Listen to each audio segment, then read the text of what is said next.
What's going on YouTube? I'm so excited to be here. Bienvenidos y welcome a todos to everybody tuning into this channel.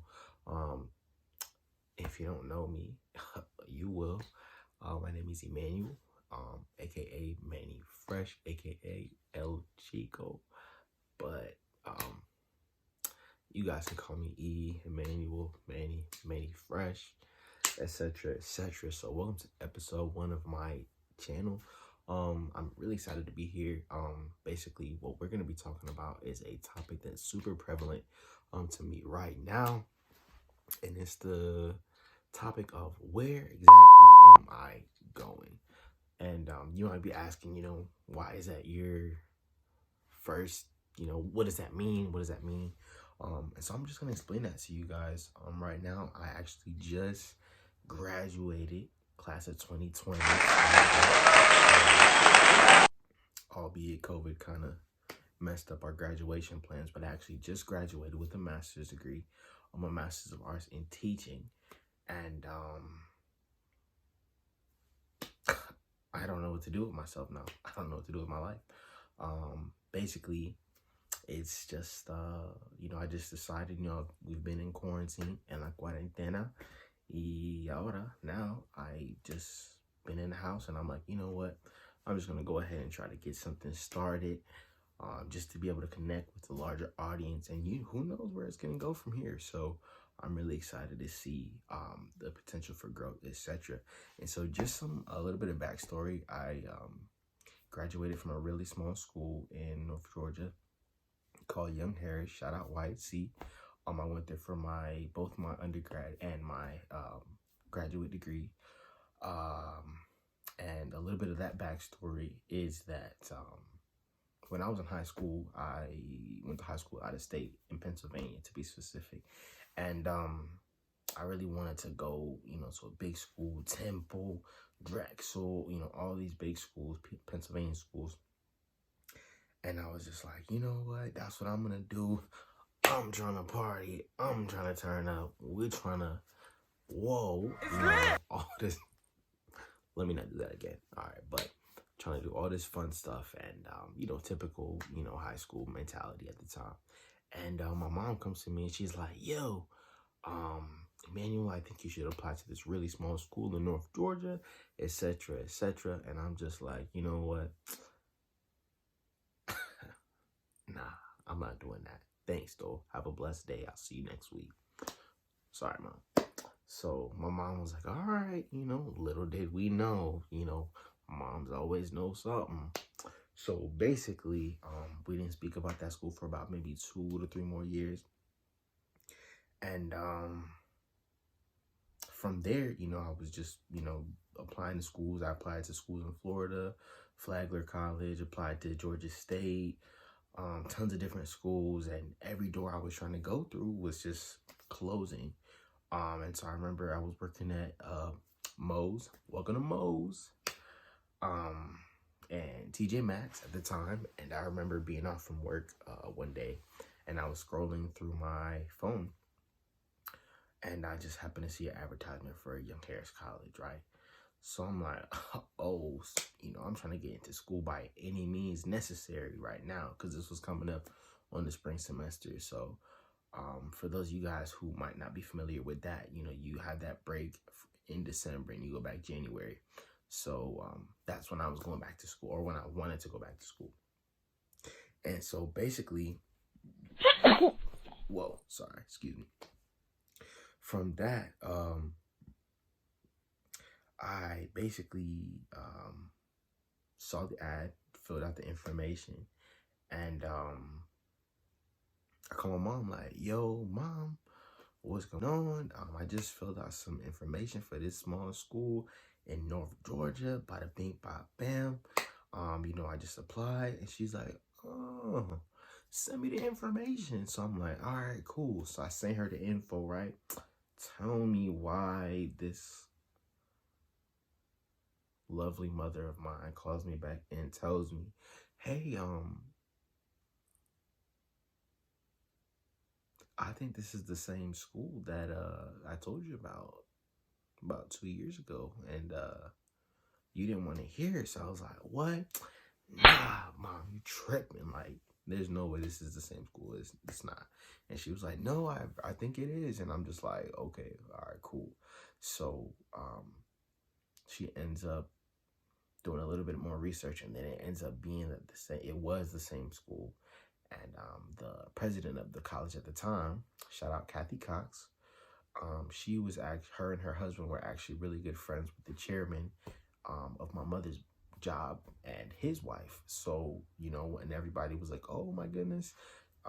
Everyone at my mom's job has kind of seen me grow up since I was a kid. So they were like, whoa, Emmanuel, like, we've got to get him up there to that school and this, that, and the third. So everybody was really kind of gunning for me to, get up there and really succeed. And so, mind you, I was telling you guys with the previous schools, all these doors were closing. And so, I was applying, then I'd get accepted, and they would charge me out of state, or it was just too expensive. And so everything I wanted to do wasn't going to plan. And so, but mind you, once I applied to that school, for instance, I applied to the school like on a Tuesday or Wednesday or whatever. The very next day, boom, I get an acceptance letter. Next day, boom, get a scholarship. Next day, boom, get the housing squared away. I'm like, wow, this is really cool because, everything I was doing wasn't going like I wanted it to. And faith is like a really big part of my life, and hopefully part of this channel as well. You guys will be able to see that. And so my mom's always like, pray for anything, pray for everything, and just, try to involve God as much as possible in your life because, he wants the best for you. He's not going to play you, etc., etc. So I'm like, all right, cool. When your mom tells you things or when your parents tell you things, for a lot of us, we might just, brush it off. All right, mom, I'm really trying to hear all that, whatever. But this was like kind of me starting to see like, wow, okay, God is actually interested in doing stuff for me, etc., etc. And so I remember my mom, my aunt, and we had, bought everything that I needed for the school to move in or to drive up to move in like the very next day. Mind you guys, this is the week before school is supposed to start, or the weekend before school is supposed to start. That Monday, I never visited the school before I came up, like before I enrolled, never visited, nothing. So we just driving up on faith and half a gas tank, right? So I'm like, boom.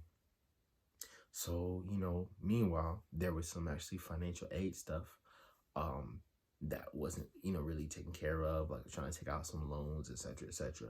So, but they were telling us like, yo, that stuff is going to be taking about maybe 2 to 3 weeks to process, this, that, and the third. So I'm like, what? Like, I'm about to get to this school and they're about to tell me like, sorry, you got to turn back. So I was like, man, that's crazy. So I'm like, mom, what do I do?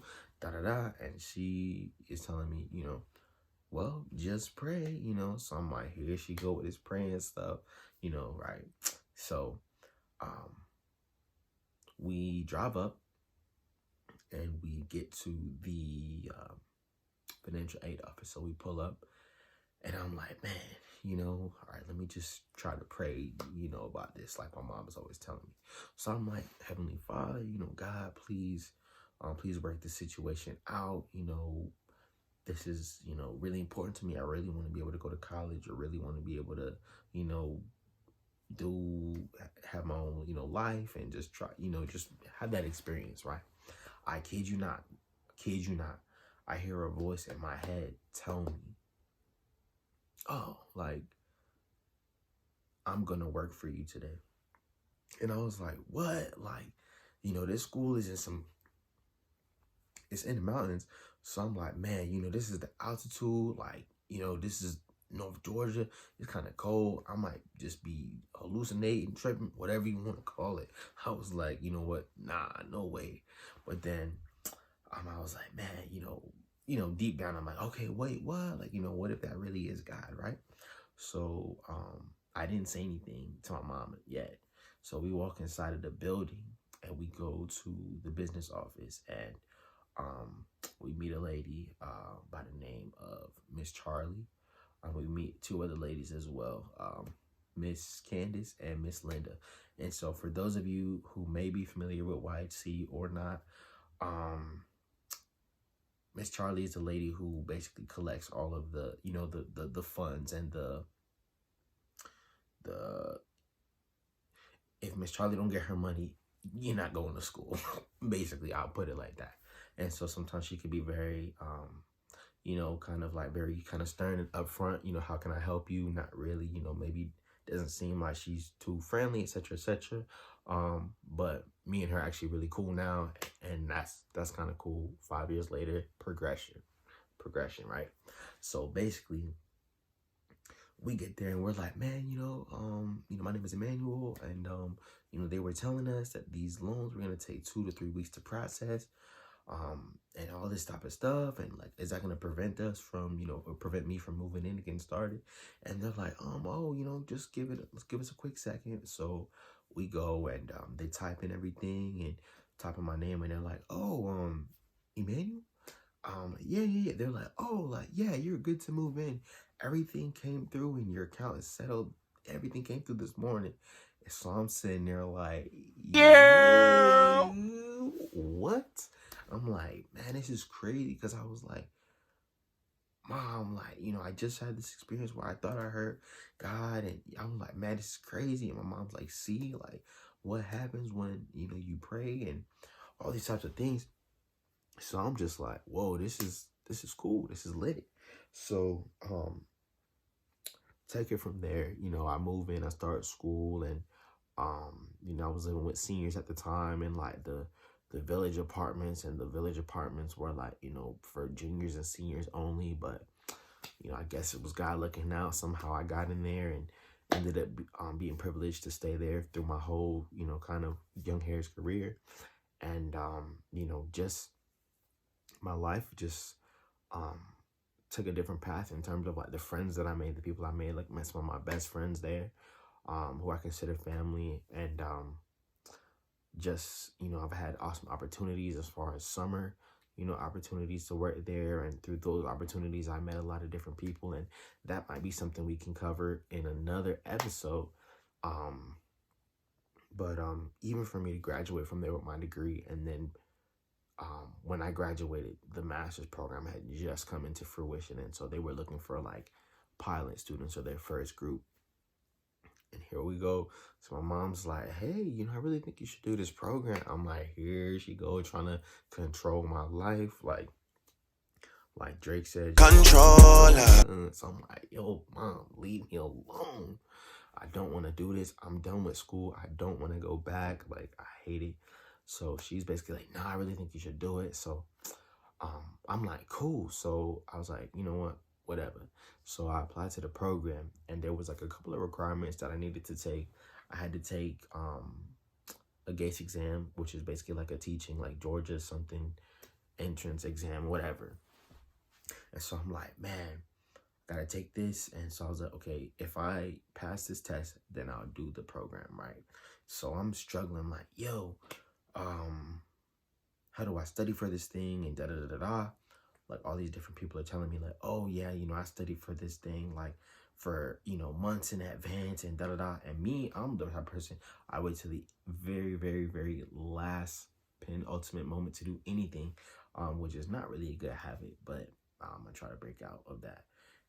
And so I'm like, okay, cool. So if I pass this test, then, you know, I'll get in, if I get in, then I'll continue with the program. And so basically what happens is, you know, people were like, yeah, you should start studying like a couple weeks in advance, da-da-da-da-da, you know, all this kinds of stuff. I didn't do any of that.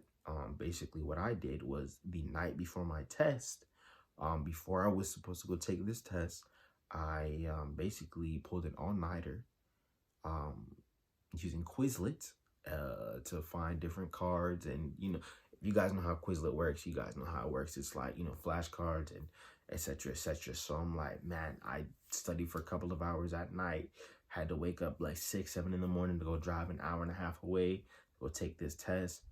So I'm like, man, you know, God, please help me to pass this thing. But also I was like, man, if I fail it, then I don't have to do this program, right? So I'm like, you know, trying to finesse it. So I ended up taking the test. Tell me why I passed. It was like two tests in one. So tell me why I passed the first test within like 2 to 3 points over the requirement that I needed. So let's say we needed a 250. I passed with like a 252, 253. So I'm like, kind of living life on the edge. And then the second part of the test, I ended up maybe passing it within like, 7 to 10 points, etc., something like that. So I'm like, cool, kind of came in clutch. Some of the things that I had learned as a history undergrad. And so I was like, man, it's cool that I passed it. But then I was like, now I really got to do this. And so that was probably one of the hardest things I had to do. Fast forward to me doing a program. We had to do a summer session. That was really tough. That was Monday through Thursday, like 5 hours a day, as far as being in the classroom, kind of laying the foundation for teaching and things like that.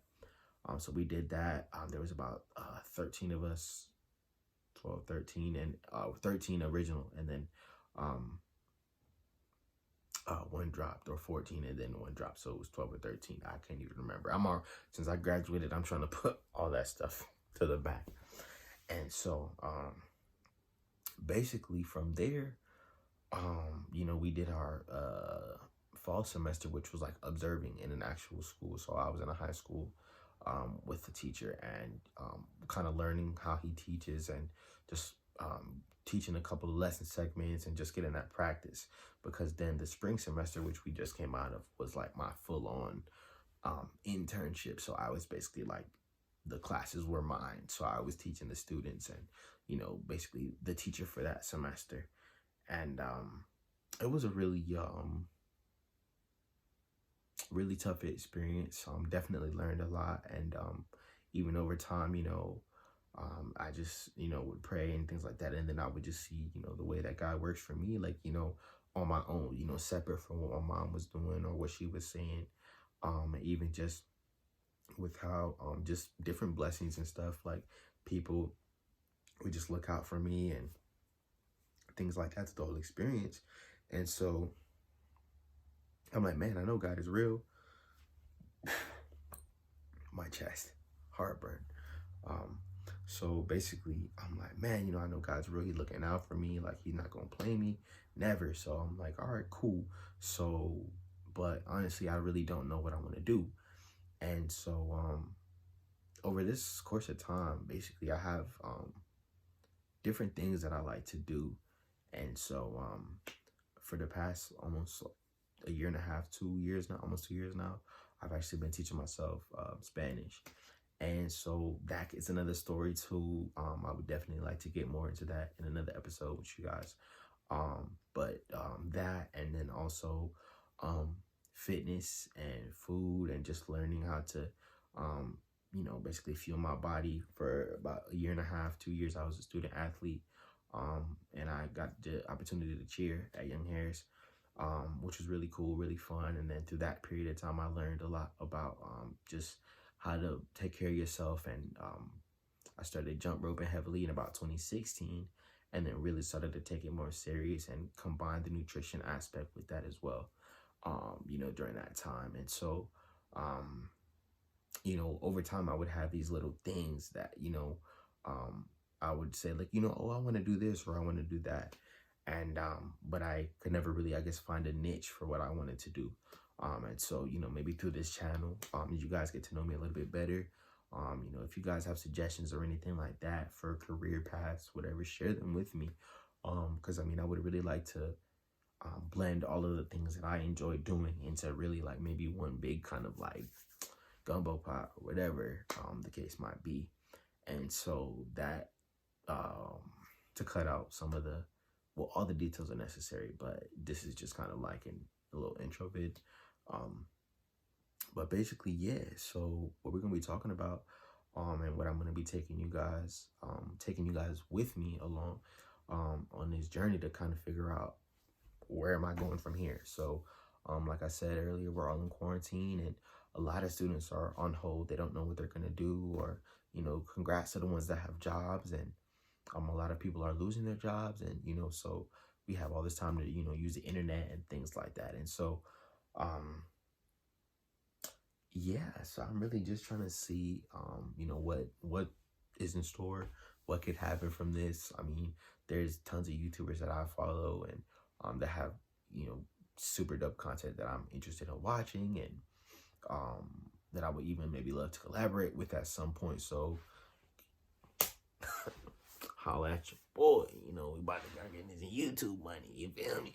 All right, but anyway, um yeah, so as far as the direction of this channel, I'm kind of just taking it. Um, and I have a few ideas, and maybe I'll share that with you guys in a maybe the next episode. But really, just this was like a little intro to me, a little bit about my story, and yeah. So again, this is Manny Fresh. If you guys did like this video, go ahead and give it a thumbs up. Better not be a thumbs down. Also share this video, and then subscribe to the channel as well, and then also click the notification button if you want to be notified. I said I wouldn't do that again. I apologize. Whenever I upload, so I'm looking to actually start maybe uploading pretty consistently, maybe on a weekly basis, maybe 2 uploads a week. I don't know yet. Where we can get into more of like my channel and the kind of the style of like what I want to do, and just connecting with you guys and kind of maybe hitting these different areas that I want to hit within the channel. So thank you guys for being patient with me, and thanks to me for being patient with myself to even sit down to make this. It's kind of a ramble, but I'm excited to see where it goes, and we're just gonna see about it. So peace.